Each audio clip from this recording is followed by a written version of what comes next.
अब चलते हैं शॉर्ट क्वेश्चन नंबर 7 की तरफ, जिसमें हम लोगों ने ये प्रूव करना है कि क्या ये पॉसिबल है कि इंटरनल एनर्जी को कन्वर्ट किया जा सके मैकेनिकल एनर्जी में। आइए इसको एक्सप्लेन करते हैं। Yes, it is possible to convert internal energy into mechanical energy. According to the first law of thermodynamics, delta Q is equal to delta U plus delta W. Delta Q हमारे पास heat है, change in heat किसके equal है?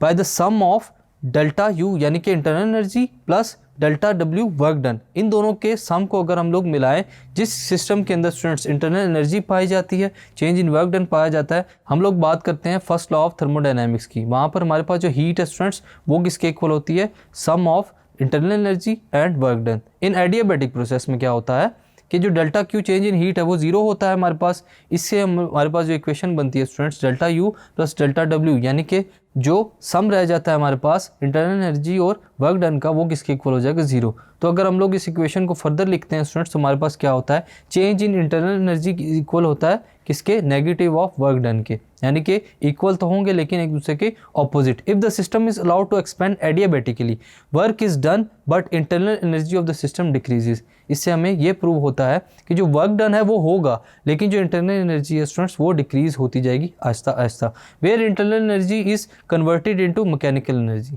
यहाँ पर जैसे ही वो decrease हो रही है तो मैकेनिकल एनर्जी जो है स्टूडेंट्स वो इंक्रीज हो रही है सिस्टम की। फॉर एग्जांपल हमारे पास कुछ ऐसे प्रोसेसेस हैं स्टूडेंट्स जिनका नाम है liquefaction of gases and petrol engines. In engines के अंदर स्टूडेंट्स एडियाबैटिकली क्या होता है, जो गैस है वो एक्सपेंड करती है और जो इंटरनल एनर्जी है वो इंक्रीज होने के बजाय डिक्रीज होगी, जिसकी वजह से जो मैकेनिकल एफिशिएंसी है या मैकेनिकल परफॉर्मेंस है वो बढ़ती जाएगी। सो स्टूडेंट्स इस क्वेश्चन में हम लोगों ने देखा कि ये पॉसिबल है कन्वर्ट करना इंटरनल एनर्जी को मैकेनिकल एनर्जी में। Thank you.